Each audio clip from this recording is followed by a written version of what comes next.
श्री कृष्ण की मृत्यु के बाद क्या हुआ उनकी पत्नियों के साथ? महाभारत युद्ध के बाद यादवों का प्रभाव काफी बढ़ता जा रहा था। समय बीतने के साथ साथ गांधारी के श्राप का असर दिखना आरंभ हो गया था। यदुवंशी आपस में ही संघर्ष करने लगे थे। एक दिन सभी यदुवंशियों ने सागर तट वर्तमान सोमनाथ मंदिर के पास आपसी विवाद के कारण भयानक युद्ध छिड़ गया।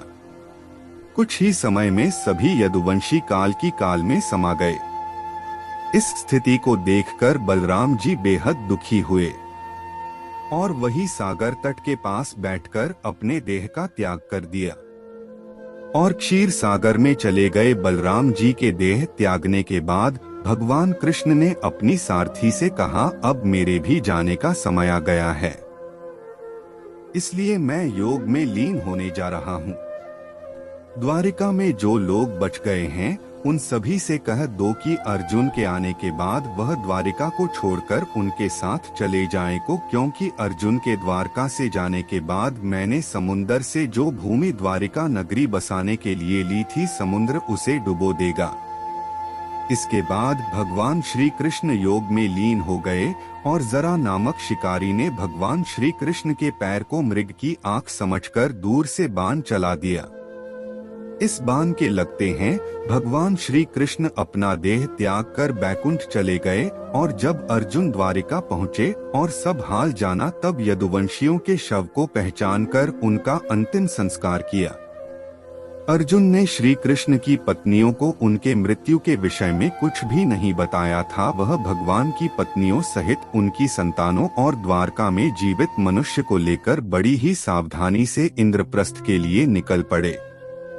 उनके साथ द्वारिका की अपार धन संपदा भी थी। मार्ग से गुजरते हुए फिर जो कुछ भी हुआ उसकी उम्मीद ना तो श्री कृष्ण की पत्नियों को थी और ना ही द्वारिका के मनुष्य को। रास्ते में अभी वर्ग के लोगों ने इतनी महिलाओं की रक्षा के लिए एक योद्धा को देख उन पर आक्रमण कर दिया और श्री कृष्ण की पत्नियों सहित सभी को बंदी बना लिया और उनका धन लूट लिया, जिस अर्जुन ने पूरे महाभारत में अपने विरोधियों के पसीने छुड़ा दिए थे, वह भी उनकी रक्षा नहीं कर पाया।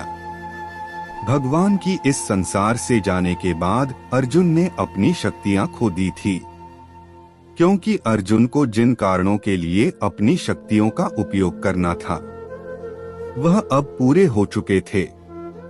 अर्जुन ने यदुवंशियों की रक्षा के लिए हर संभव प्रयास किया था, परंतु उसके सभी अस्त्र असफल रहे। केवल श्री कृष्ण जी की 8 पत्नियां, बलराम जी की पत्नी, कुछ सेवक इन अभीरों के आक्रमण से बच पाए थे। यह सभी अर्जुन के साथ इंद्रप्रस्थ पहुँचे। अर्जुन ने सभी को राज्य में अपना स्थान देकर अपना कर्तव्य पूर्ण किया और अंत में भगवान श्री कृष्ण के प्रियपुत्र वज्र को मथुरा का राजा बनाया। इसके पश्चात अर्जुन ने अष्टधारियों को भगवान श्री कृष्ण के मृत्यु के बारे में भी बताया। उसके बाद रुक्मिणी ने, जो भगवान लक्ष्मी का अवतार थी, वह अपनी ऊर्जा से अपना देह त्याग कर बैकुंठ चली गई। साथ ही जामवंती भी सती हो गई।